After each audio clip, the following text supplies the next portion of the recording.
بسم اللہ الرحمن الرحیم۔ السلام علیکم محترم ناظرین و سامعین، آپ سن رہے ہیں دیوتا۔ تو آئیے بڑھتے ہیں کہانی کی جانب۔ وہ ملکہ کی فرمائش پر سانس روکے گا تو وہ اچانک رئیس الکبیر سے لپٹ کر بے ہوشی کی دوا انجیکٹ کر دے گی۔ اس کے بعد اپنے لباس سے چاقو نکال کر اس کا انگوٹھا کاٹ کر چاقو سے لہو پونچھے گی، پھر دوبارہ اسے اپنے لباس میں چھپا کر کمرے سے باہر آ جائے گی اور کرنل عماد سے کہے گی کہ مہمان آرام فرما رہا ہے، کوئی کمرے میں نہ جائے۔ یہ کہہ کر وہ محل کے اپنے حصے میں آئے گی اور خوابگاہ میں آ کر لباس تبدیل کر کے چاقو کو اس کی جگہ پر رکھے گی، پہلے کی طرح شب خوابی کا لباس پہنے گی، پھر شاہ کے پہلو میں آ کر سو جائے گی۔ اس کے بعد ثانی نے اسے حکم دیا تھا کہ سو کر اٹھے گی تو تنویمی عمل سے آزاد ہو جائے گی، کہ بھول جائے گی کہ کسی نے اس پر عمل کیا تھا، پھر اس کا دماغ بھی حساس نہیں رہ پائے گا، وہ پرائی سوچ کی لہروں کو محسوس نہیں کرے گی۔ ابھی رات کا پچھلا پہر تھا، مگر محل کے اندر اور باہر کی تمام روشنیاں یوں جاگ رہی تھیں جیسے دن نکل آیا ہو۔ خطرے کا سائرن بھی چیخ رہا تھا۔ اسپیکر کے ذریعے احکامات صادر کیے جا رہے تھے کہ محل سے باہر جانے والے تمام راستے اور کھڑکیاں بند کر دی جائیں، کسی کو باہر جانے کی اجازت نہ دی جائے۔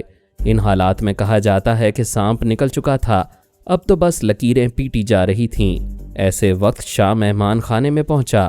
نادیدہ بجلی کے تاروں کا سوئچ پہلے ہی آف کر دیا گیا تھا، کیونکہ جسے گرفتار کرنا تھا وہ اپنا کام کر کے جا چکی تھی۔ شاہ کمرے میں آیا، وہاں پرسنل سیکرٹری، فوج کے 4 افسران اور ایک ڈاکٹر نے اسے دیکھتے ہی سلام کیا۔ ڈاکٹر نے کہا، میں نے مرہم پٹی کر دی ہے، مگر معزز مہمان جنون میں مبتلا ہو گئے تھے، اپنے لیے قبر کھودنے کا کہہ رہے تھے، یہاں سے بھاگ کر اپنی قبر میں سونا چاہتے تھے، میں نے نیند کا انجیکشن دے دیا ہے، یہ بیدار ہوں گے تو یہاں ہونے والی واردات کی دہشت ان کے اندر کچھ کم ہو جائے گی۔ شاہ نے کہا، شکریہ ڈاکٹر، مگر ایک بات یاد رکھو، یہاں جو کچھ ہوا ہے اس کا ذکر باہر نہ کرنا، اپنے بیوی بچوں سے بھی اس سلسلے میں کچھ نہ کہنا، اب جاؤ۔ ڈاکٹر چلا گیا۔ شاہ نے فوجی افسران سے کہا، تم لوگوں نے شاہی وقار کو مجروح کیا، دنیا کہے گی کہ میرے محل میں ایک مہمان کو تحفظ نہ مل سکا، میں کسی سے آنکھیں ملا کر بات نہیں کر سکوں گا، سب یہی کہیں گے کہ میری فوج میں کند ذہن افسران ہیں جو اپنی عقل سے اتنا بھی نہیں سوچ سکتے کہ میرے یہاں ہوتے ہوئے میری بیگم مہمان کی خیریت معلوم کرنے کیوں آئے گی۔ وہ غصے میں بولتا رہا۔ وہ سب سر جھکائے ڈانٹ پھٹکار سنتے رہے۔ پھر اس نے کہا، جمیلہ اسی شہر میں ہے، اس کے باپ اور بھائی اسے پہچانتے ہیں، رئیس الکبیر کے حرم سرا والوں نے بھی اسے دیکھا ہے، اس کی تصاویر بھی ہوں گی، اس کے باوجود ہماری فوج، ہماری پولیس اور انٹیلیجنس والے اتنا بھی معلوم نہ کر سکے کہ اس نے کہاں پناہ لے رکھی ہے۔ میں 12 گھنٹے کے اندر اسے زنجیروں میں جکڑی ہوئی اپنے سامنے دیکھنا چاہتا ہوں۔ کرنل عماد نے کہا، حضور، لیڈی آئرن راڈ نے آپ کے سیکرٹری صاحب کو فون پر اطلاع دی تھی کہ اس کا آقا رئیس الکبیر اپنی خوابگاہ میں بے ہوش ہو گیا ہے اور جمیلہ ملکہ عالیہ کے بھیس میں اس کے پاس پہنچ گئی ہے۔ لیڈی آئرن راڈ نے اتنی دور رئیس کے محل میں بیٹھ کر یہ کیسے معلوم کر لیا؟ یہی حیرانی کی بات ہے۔ سیکرٹری صاحب کو اس کی بات پر یقین نہیں آیا، پھر بھی یہ مہمان کی خیریت معلوم کرنے ہمارے ساتھ یہاں آئے تو واقعی اپنے مہمان کو ادھر فرش پر بے ہوش پایا۔ سیکرٹری نے کہا، میں نے لیڈی آئرن راڈ سے پوچھا تھا کہ اسے اتنی دور سے یہ سب باتیں کیسے معلوم ہوئیں۔ اس نے جواب دیا، ابھی سوال و جواب میں وقت ضائع نہ کرو، آقا رئیس الکبیر کو بچاؤ، فوراً ان کے کمرے میں جاؤ۔ شاہ نے کہا، اس لیڈی سے ابھی پوچھو کہ اس کی معلومات کے ذرائع کیا ہیں۔ سیکرٹری نے رابطہ کیا، پھر لیڈی آئرن راڈ سے کہا، تم نے جو معلومات فراہم کی تھیں وہ درست نکلیں، جمیلہ اپنا کام کر گئی ہے، میں اپنے شاہ کے حکم سے پوچھ رہا ہوں، تمہیں کیسے معلوم ہوا کہ جمیلہ ہماری ملکہ عالیہ کے بھیس میں آئی تھی؟ ٹیلی فون سیٹ کا اسپیکر آن تھا، اس میں سے لیڈی آئرن راڈ کی آواز سنائی دی۔ وہ کہہ رہی تھی، میرے اکثر خواب سچ ثابت ہوتے ہیں، میں اپنے آقا کے لیے فکر مند تھی، بستر پر لیٹی ہوئی تھی کہ میری آنکھ لگ گئی، میں نے خواب میں جمیلہ کو دیکھا، وہ ماسک میک اپ کے ذریعے اپنے چہرے کو بدل رہی تھی اور ہمارے شاہ کی بیگم کا چہرہ اپنا رہی تھی، پھر میں نے دیکھا کہ وہ ہمارے آقا رئیس الکبیر کے پاس پہنچ گئی ہے اور وہاں پہنچ کر اسے بے ہوش کر چکی ہے۔ اتنا دیکھتے ہی میری آنکھ کھل گئی، میں اپنے آقا کی خیریت معلوم کرنا چاہتی تھی، اس لیے فون پر تم سے وہی کہہ دیا جو خواب میں دیکھا تھا۔ لیڈی آئرن راڈ اس حقیقت کو چھپا رہی تھی کہ ایک ٹیلی پیتھی جاننے والا ڈی ہاروے آقا رئیس الکبیر کو اپنا معمول اور تابعدار بنا چکا ہے اور اکثر اس کے اندر چھپا رہتا ہے۔